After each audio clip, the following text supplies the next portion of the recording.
Back from the dead.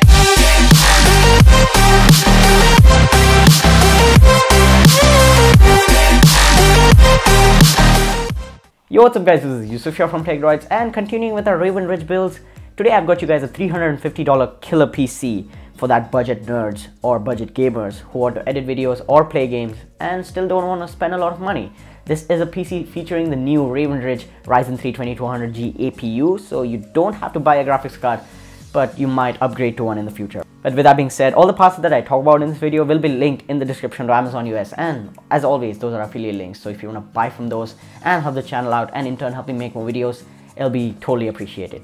And with that being said, let's get started. So starting off with the CPU, we have the AMD Ryzen 3 2200G. It's an APU by nature, so 4 core, 4 threads. It's overclockable, comes clocked at 3.5 GHz and can boost up to 3.7.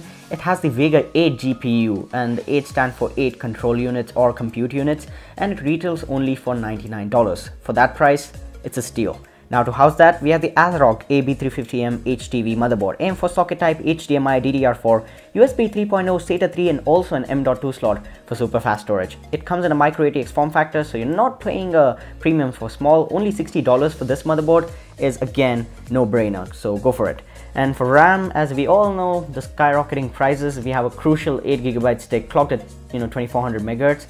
And this is not looking good, but it will still get the job done. 8GB should be more than enough, and APUs love 2400 MHz RAM or 2666 RAM. So if you can get a higher clock speed, go ahead, sure, it'll help, but this is what I can fit in the budget. It costs $85 and should do the job. Now for storage, we have the 1TB WD Blue hard drive, 7200 RPM, 3.5-inch form factor, 64 MB of cache, and $49 of price. 1 TB for $49, you really can't complain. Now for the power supply, we have the APEVIA 450 watt ATXPSU. Now this is not very brand value kind of a power supply. It is cheap, it only retails for $20, but if you don't have any expensive components in this build like a GPU or something, although you can still upgrade in the future and have no problem, this is good power supply for now. Low noise. It also comes with a 120mm fan. Yeah, it has all sorts of protections that you might need, and for $20 it's keeping our PC build under the budget.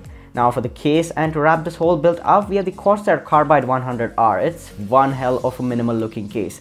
Looks good, has a lot of space. It's a mid-tower form factor, so you can fit in bigger components if you wanted, such as beefier graphics cards and liquid cooling. And comes with USB 3.0, a lot of space, and also a clear side panel so you can show off your components. For $40, it's a steal, and that kind of wraps it up for the parts. So that was it for the parts, and now let's talk about performance. This PC is $350, and like my last build, I'd say keep your expectations down. This is not meant for rocking all the modern AAA titles in 1080p. This is not going to cut that. But if you're sort of an esports gamer, Rocket League, CSGO, Dota 2, League of Legends, World of Warcraft, and all sorts of low-end or last generation titles, this is the PC for you. It's also a really good media center PC for doing day-to-day tasks and also maybe editing a few videos for YouTube. It's gonna get the job done for that. But for modern AAA titles, I'd say play at 720p or maybe try at 1080p, but keep the settings to the lowest as far as possible. Then you might get like a playable frame rate.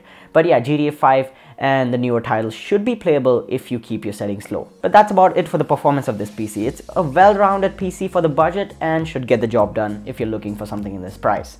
Talking about upgrades, you can upgrade the RAM, the storage according to your needs, but one main upgrade that I would suggest, something that's really necessary, is a good GPU. Because the CPU side of the Ryzen 3 2200G is again equivalent to a Ryzen 3 1200 or 1300X, because there's not a whole lot different about these two CPUs. So yeah, if you get a good GPU, then you can just kill the GPU in the Ryzen 2200G as a whole and use your discrete one. My recommendation will be RX 560, 460, GTX 1050 Ti, 1060, anything better than a 1030, and you'll have something really powerful in your hand. And that kind of wraps it up, guys. If you enjoyed this video, go ahead, smash that like button, and also subscribe to the channel for more videos like that. Let me know your suggestions and thoughts in the comment section down below. I'm always there replying to you guys. And with that being said, thank you for watching, and I'll talk to you guys in the next one. Peace out.